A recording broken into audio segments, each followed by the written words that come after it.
Salut à tous, bienvenue dans cette nouvelle vidéo. C'est parti pour cette nouvelle édition de la Ligue des Champions 2023-2024.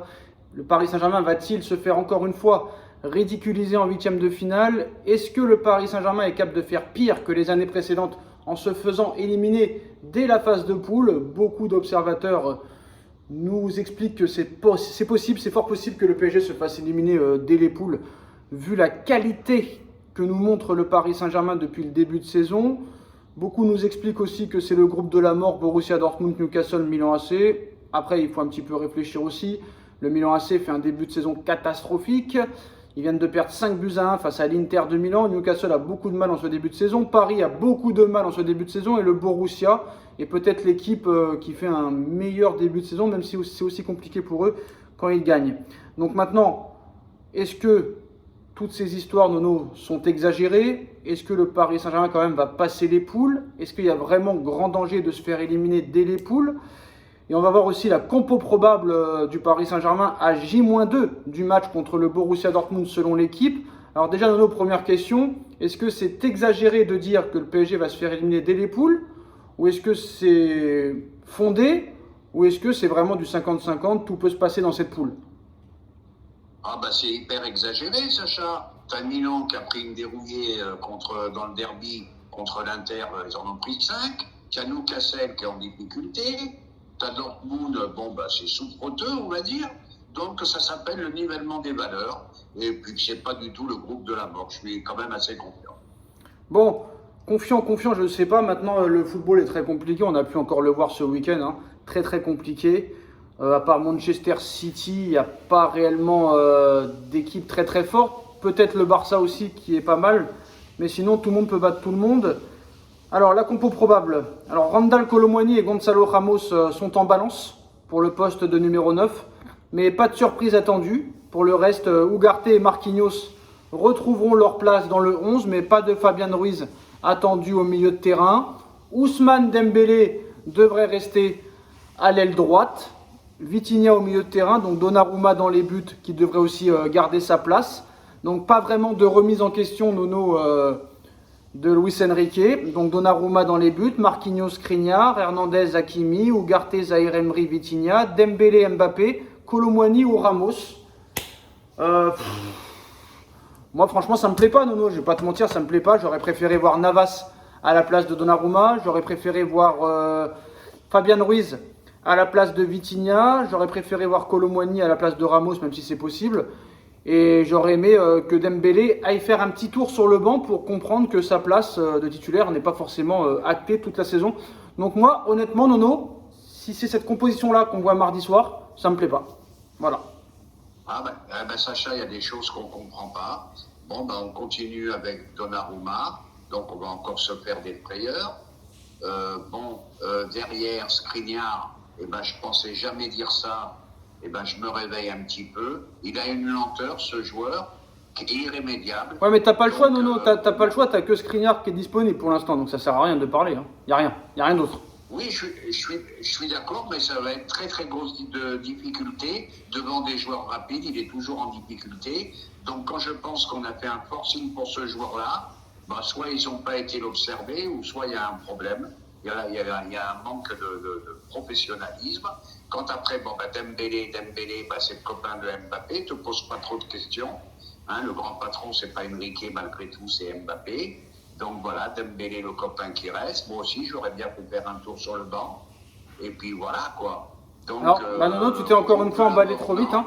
Nono, composition d'équipe, je suis pas d'accord. Nono, tu t'es encore une fois emballé trop vite, hein. Tu t'es encore une fois emballé trop vite sur Enrique en nous disant que c'est la meilleure recrue cette année.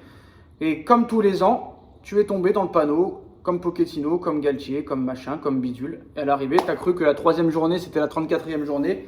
Et c'est là le problème à chaque fois avec les observateurs. C'est ça le problème, ça dure une saison, ça dure pas 3 journées un championnat.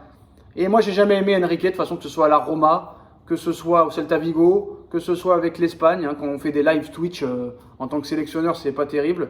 Et avec le Barça, pour moi, ça compte pas parce que tout le monde aurait été champion d'Europe avec ça. Donc je pense, Nono, que tu t'es encore un petit peu emballé et que c'était pas bon. Voilà. Eh ben, je pensais que c'était un mec qui était capable, c'est un mec à caractère, je pensais que c'était un mec qui était capable de remettre Donnarumma en question. Je pensais que c'était un mec qui était capable, comme tu as dit, eh ben, de mettre un petit peu sur le banc Dembélé. Bon, ben, je vois qu'il en est pas capable, pardon. Au milieu de terrain, je sais pas où il est son problème. Quand Fabian Ruiz, bon, c'est vrai qu'il n'a pas été extraordinaire, pardon, mais quand tu vois qu'il est indispensable à l'équipe d'Espagne et que les Espagnols ne comprennent pas pourquoi il ne joue pas au PSG. Bah après, lui, il ne le prenait pas. Hein. Lui, en Espagne, il ne le prenait pas, Fabian Ruiz, donc ça veut tout dire. Hein. Eh ben voilà, donc à voir, hein, c'est tout ce que je peux Alors, dire attends. À l'instant T. Alors, à l'instant T, hein, à l'instant T, il paraît que Fabian Ruiz était blessé contre Nice et il serait incertain contre le Borussia. C'est peut-être pour ça qu'il ne compte pas l'installer titulaire face à Dortmund. On espère que c'est vraiment pour ça. Mais quoi qu'il en soit, je le sens pas ce coach. Je ne sais pas, j'ai pas de hype envers lui. C'est un mec qui va rester sur son 4-3-3 toute la saison, qui va rester sur ses idées. Je pense pas que c'est le genre de gars qui se remette en question. Je pense que c'est l'entraîneur du passé pour moi. C'est du style Mourinho, c'est du style peut-être un petit peu Ancelotti maintenant, même si j'exagère.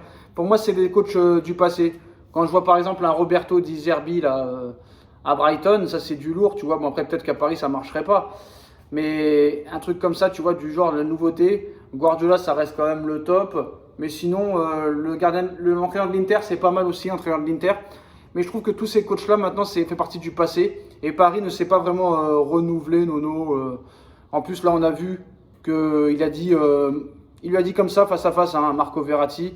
Il lui a dit exactement, Marco, je t'apprécie beaucoup, mais tu ne vas pas tenir avec moi. Tu ne vas pas tenir la cadence, tu ne vas pas tenir le rythme des entraînements. Voilà ce qu'a dit Luis Enrique à Marco Verratti au retour de la tournée au Japon. L'entraîneur a donc choisi de se ranger derrière la direction du PSG qui souhaitait le faire partir depuis très longtemps. Mais moi, je veux bien qu'il pense ça de Verratti, Nono. Par contre, Carlos Soler, lui et Vitinha, ils vont tenir, eux, par contre. Ouais, ben c'est ça le problème, c'est ça le problème. Et ben même un Marco qui peut jouer que 60 minutes, et ben on en aurait eu bien besoin. Ben voilà.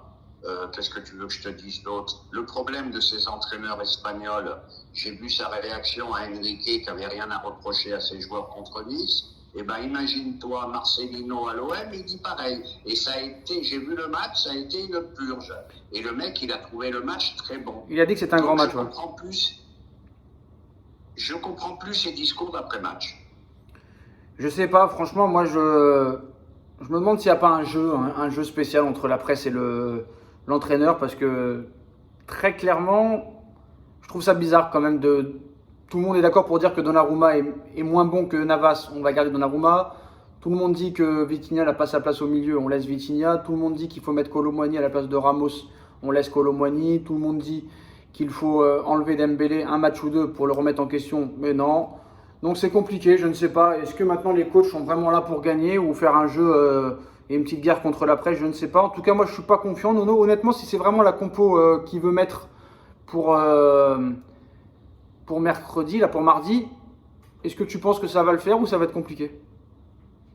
Ben, moi, je pense que ça peut le faire malgré tout, parce que tu as des individualités. Mais maintenant, il va falloir que certains mecs haussent leur niveau de jeu.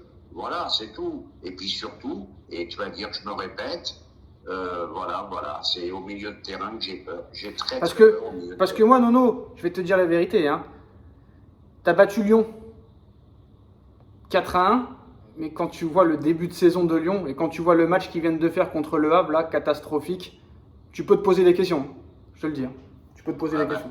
Bien sûr, bien sûr. Voilà. Les deux premiers matchs, t'as pas Mbappé, le problème, t'as personne qui les met au fond. Bon, Mbappé revient, t'as eu deux matchs. Bah là, s'il n'y a pas Mbappé, non mais Nono, c'est simple, s'il n'y a pas Mbappé, là, tu as peut-être 5 points ou 4 points, peut-être. Voilà. Ah ben là, je suis d'accord, il n'y a que lui qui les met au fond. Il n'y a que lui qui les met au fond. Mais moi, ce qui m'inquiète le plus, c'est que j'espère que c'est pas irrémédiable. J'ai vu de très très grosses lacunes. Et ça m'inquiète plus. S'il ne se remet pas en question, le gars, c'est sûr qu'on va au-delà de très grandes déconvenues. En tout cas, Christophe Galtier a parlé aujourd'hui. On va décortiquer l'interview de Christophe Galtier sur la chaîne Les Vidéos de Nono et Sacha dans quelques minutes. C'est terminé pour cette vidéo. Dites-nous en commentaire ce que vous en pensez. On like, on partage, on commente, on s'abonne. On se retrouve tout de suite sur la chaîne Les Vidéos de Nono et Sacha. Et à très vite pour une nouvelle vidéo. Merci Nono, merci à tous et à tout de suite. Tchuss. Tchuss.